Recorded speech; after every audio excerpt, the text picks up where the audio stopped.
the heart of Virupana, Miss Dipannita.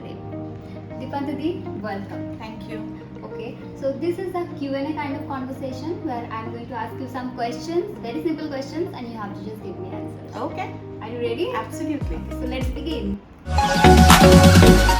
So in a brief, can you give us a recap of your life so far? Okay.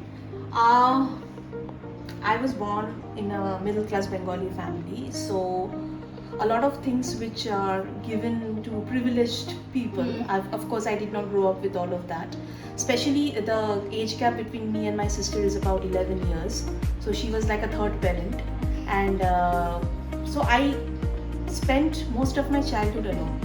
And since the age of, I think since I was in standard 3 or 4, that time onwards I was like staying alone in my home, taking care of all my responsibilities. So most of my childhood, adolescence, all the issues that I had faced alone. And I didn't get that support, and I didn't even understand there were issues for that matter.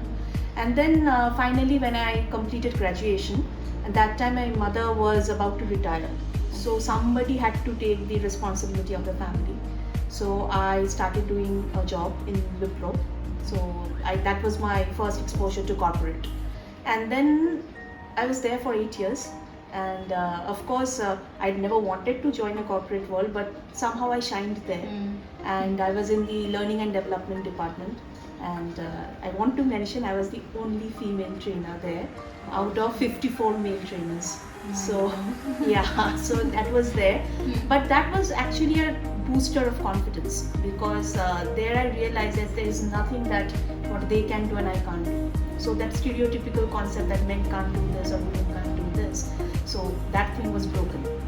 And then I left Wipro, and I think in 2014, that's when I joined another organization. In between 2012, I lost my father, who was the most, the strongest support that I had, and that was another setback for me. And then from 2014 to 2016, I was working in another corporate. But something was missing somewhere. Like I was doing everything, I was getting very well paid, but something was missing. And that's the time I thought of breaking away from all this thing, because it's just not working for me. And 2016, I opened Nirvana for You. That was another organization primarily dealing with training. So it was going well, and I opened it along with another like-minded person, so who had been my supervisor in my last organization. So both of us left basically. But then pandemic hit, and we closed down that business in this year, April 2021.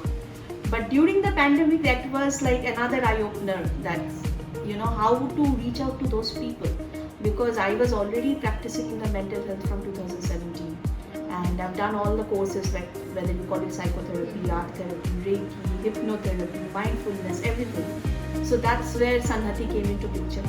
And Sanhati, like 24/7, while supporting them, in 2 months' time I realized this is not it. It's just the beginning. And slowly and steadily Virupana came into picture. And this, like, I'm extremely proud today, because Sanhati has also completed 1 year, and next week Virupana is completing 1 year. So so I mean, we have seen everything in the past 1 year. And I think in your next questions which you are going to throw at me, I'll probably be able to share more on that. Very interesting, thank you. Next question is very interesting. So tell us an interesting personal fact which you feel that very few people know. Actually, I'm mostly like an open book, most of them know. But I am an extremely emotional person. So people think that I am very strong, and I should not be behaving in ways that is expected from other people. But the thing is, the emotional quotient has not gone down anywhere. So that is something which I find is one fact which most of them are not aware. And even if they are aware, they don't want to be aware of it. Absolutely. What are your greatest strengths? Greatest strengths, I think my ability to connect with people at any levels, whether it's a child, whether it's an adult or an old person. The way they want to get connected, I have this strength of being able to mold myself and connect with them.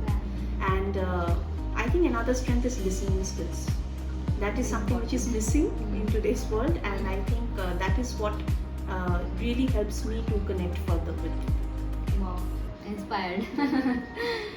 So, what areas do you feel that you still need to develop? Still need to develop. I think I still need to understand whom to trust and whom not to. Because I have this habit of trusting people, no matter how many times trust have been broken, and I tend to see the good in others. So that's what makes me trust others. But at times it is very important to see through that goodness and what is the motive behind that. So that is something which I'm still working on. Wow, amazing. So, why mental health? I would say why not? Because I think from the time I have started understanding the issues that I was facing, so I realized that this is one of the most compromised areas of our life. And having the background where my family members, like, not my actual family but distant people, they have suffered from mental health issues. Like my aunt passed away due to schizophrenia, and it was not diagnosed right at the right time. And another aunt is going through delusions and amnesia, and I found that it was dementia. The cases of dementia is cropping up. So mental health is something which is now not only associated with old age. Anybody is suffering from something or the other. So somebody has to be there to talk about it, because it's still a taboo here. So I want to break that taboo and make it a very normalized discussion. Like if you can say, like for example, if you have diarrhea, you would not say that I have some problem in my stomach is feeling like this. You will simply say I have diarrhea. But when you have depression, why can't you say I have depression? Why do you have to say that I'm not feeling well, things are not working like that? We are beating around the bush because it's still not accepted. And I think this is the reason why. So, what was your thoughts behind the conception of Virupama? I think I really wanted, I was told since since I was in college, I was told that I'm a very good listener. And I still remember I used to solve my friends' issues. And I still remember that one of my friends wanted to set me up with another guy. And I went there and set them up. And they are married for about 10 years now. So thing is that I had this, I think maybe talent or something, a niche maybe, to understand the unsaid and unspoken words. And then since 2017, when I was working as a therapist, I realized that only I was not aware that people actually needed this so much. And slowly after the pandemic hit and Sushant Singh Rajput's case, suddenly the awareness have started increasing in India. And if it was 0.0 something percent at the beginning, now it is at least 5%. So that is the reason why I would like to, I thought of taking the mental health at a level where people can actually freely talk about it, get healed, and not only through counseling sessions. So as you know, Virupana's tagline is healed holistically. So anything, like you want art, you want dance, drama, anything, but just get healed. So bringing everything under the same platform, it needs a name, it needs an organization, and after a lot of struggle I found this name, because this is a Sanskrit name, Virupana. It means heal. So that's where it came, to connecting with the roots, connecting people with roots, and making them believe that they can if they want to. So, what traits do you value the most in yourself and your team? In myself, actually, if I start saying, then the entire interview would go like this. But yes, I definitely value my honesty, and I think I'm very transparent with what it is. In fact, when it comes to my patients also, I tend to tell them, I tend to let them know the exact issue instead of keeping them in dark. And another trait which I feel is, I am non-judgmental. While a lot of people think I am judgmental, but it is not. And a lot of people think I have ego, but it is self-respect. So these are the traits which I value the most, because since I value it in myself, they also ensure that others' rights are not violated. And when it comes to team, so my team means Shrestha. So I think point out certain things in her will be very difficult, because she has loads of such things. But yes, definitely she is extremely sensitive, much more sensitive than what I am. I am very headstrong. She is very sensitive. So we are like a yin yang combination. So that is there. She is empathetic, of course. She is also a good listener, and she has this beautiful voice. And that voice connects and heals people. I have seen that happening. I've seen that happening. So yeah, these are the traits. What do you do to make sure that you reach your long-term goals? Okay. I think I do what exactly I preach. I always say that any goal have to be smart, which means it has to be specific, it has to be measurable, attainable, realistic, and timely. So I break a long-term goal into small ones, and I try to achieve them on a daily basis. And I have this to-do list, and I maintain that on a daily basis. Every day, whatever is done. If the diary is not available, I have a to-do list in my phone as well. So it keeps on reminding me, and I'm very driven by my work. And it's not that I consider Virupan as a work; it's a passion. So a passion is something which I have a lot of to-do list. So I think that's what I keep on doing. So instead of trying to do everything at one go, breaking it up into like today this much, tomorrow this much. So how do you deal with criticism? I don't. I don't deal with criticism. I think feedback is important. Feedback can be constructive as well as positive. Positive feedback is something which we all take very generously. Constructive feedback is something which sometimes it kind of pinches us at the wrong place. But it is also dependent on who is giving us the feedback. And some people are like, no matter, even if you cut your heart and give it to them, they will give you constructive feedback. So I have learned to let them go. I ignore. And some feedback which I think if they give you 5 or 10, I pick up the ones that is important for me and leave the rest. And that is how I deal with criticisms, because honestly, when you walk up the ladder, you will get a lot of criticism, and especially from your close ones. So that is how it is. Very interesting. What do you see Virupana 5 or 10 years from now? I see Virupana as an institute, definitely, and just to let everyone know, Virupana is going through their its registration, and it will soon be registered under Ministry of Corporate Affairs. So it will be the only NGO in India which will be dealing with holistic mental health healing. So keeping that in mind, I want an institute kind of a thing, not the typical institute, but the moment you step in, you just start getting healed. That kind of an institution. So it's more like a lot of area will be there, a lot of nature, greenery. You can have residential healing, you can have shelter homes, you can also have meditation room, dance room, everything under one area, and that is what I see Virupana as, because wherever the institute is, it doesn't matter, but if it's worth it, people will come to it.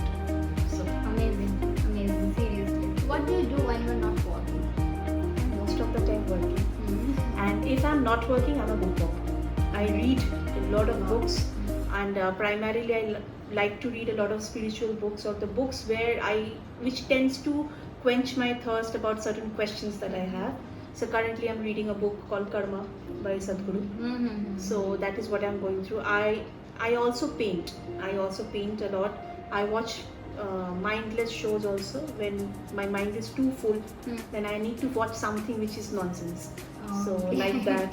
I also do a lot of web series watching, binge watching, and do all that. Sometimes I cook, and I think mostly into creative aspects I spend a lot of time doing something or the other. Like sitting still is something which I've never done, and perhaps sometimes I need to sit still so that my system doesn't crash. But yeah, maybe sometime.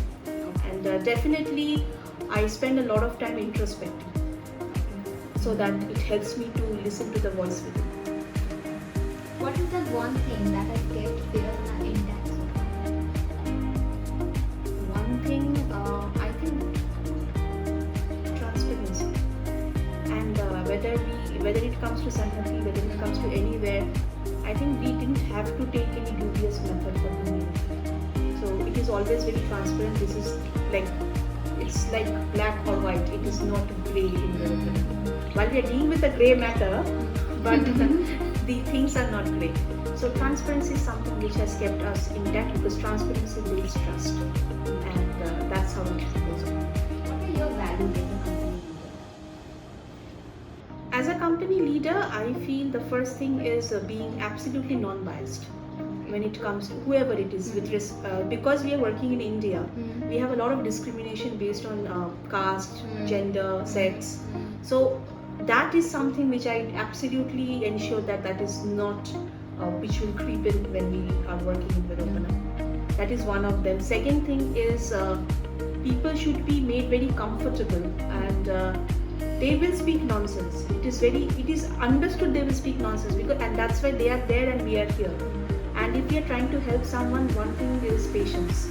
We have to be absolutely patient with person, and you have to say the same thing 1,000 times. I still remember last couple of days back, I had a call with one of the members, and I was saying the same thing for 45 minutes. She was saying the same thing for 45 minutes. I was also saying the same thing for 45 minutes. Because sometimes she would listen. So, and she listened, and now she's fine. Okay. So the thing is that patience, being patient is extremely important. Being future focus is also very important. Having that vision, that what you want to do, and to be extremely questioning yourself is also very important. Am I doing the right thing? Because if I become very complacent, then I will never develop. So these are the few things, and I also believe in collaboration. And together, if let's say Shrestha and I can achieve a mile, with a lot of people, we will be able to achieve a lot more. So that is something I always say, that Virupana is not my property. It is for every one of us, and that's why we have departments like Mandalam, departments like Sanhati, where so many people are connected to us. So that's what my values are. How do your friends and family react to your failure? Okay. My family is extremely critical about my career, and my family thinks that I don't do anything, and I just sit back at home and do something, but they don't want to know much. This was the situation which was like there since like 2019 or 20 beginning, but after that slowly and steadily they are seeing the progress, but then they are not ready to question their own judgment. So they are still going through that process, and I think it's okay, because they have not grown up seeing somebody in this profession. So I've left it like that, that if they understand, well and good. If they don't understand, too bad for them. I can't do much about it. About my friends, there are a few friends who are extremely supportive, and they are very proud. And I was not aware that they were proud until they told me last month. So I got to know, because I've never seen them doing anything much, apart from a couple of them who have been very, very open and appreciative, and especially they were my college friends, and a couple of school friends were also there who keeps on texting me that I'm very proud of what you're doing. I think that really helps. But majorly, some people they follow, because you have to keep a tab on what I'm doing, but they don't do anything else. So that is something which they do, and I think I don't call them friends anymore. So they are acquaintances. But overall, I would say that most of the people don't even understand the intensity and the intent which I am working, and I don't expect them to also. So I think it's okay. I mean, even after getting nationally acclaimed 5 to 6 times, they still think, how do they get to know your contact details? So I was like, okay, let them be. So as I say, kuch to log kahenge, logon ka kaam hai kehna. Yeah, that is pretty much. So what is that one quote that you live by? One quote that I live by, okay. I definitely live by the quote of Sanhati, it's okay to ask for help. I also live by quote, it's okay not to be okay. And most importantly, I think the quote which I keep on telling myself is never give up. Never. Because when you tend to give up, that's the time you need to remind yourself, why did you hold on for such a long time? So that is all. Amazing, seriously. Thank you so much, Dipannita, for your time. We really had a lovely time together. Thank you so much. Thank you so much.